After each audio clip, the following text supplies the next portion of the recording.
చాలామంది ఆడ తిరిగి వచ్చినాం ఈడ తిరిగి వచ్చినాం అంటారు, నాకైతే తెలియదు.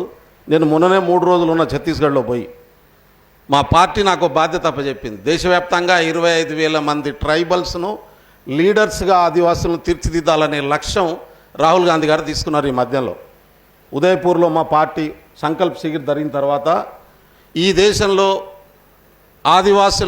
ఆదివాసులు కాపాడుకోవాలంటే ఆదివాసుల నుంచి నాయకత్వం రావాలి.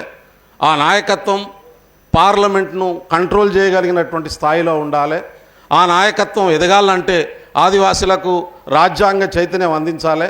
కాబట్టి దేశవ్యాప్తంగా దాని మీద ట్రైనింగ్ క్యాంపులు పెట్టండి అని చెప్పి ఆయన నిర్ణయం తీసుకున్న తర్వాత మా కీరాజు గారు మా ఎమ్మడి పడి మొట్టమొదటిసారిగా మన తెలంగాణలోనే జనవరి నెలలో 7 రోజుల ట్రైనింగ్ క్యాంపు కాంగ్రెస్ పార్టీ నిర్వహించింది. నేనే ఆ బాధ్యతలు తీసుకొని చేస్తూ ఉన్నాను.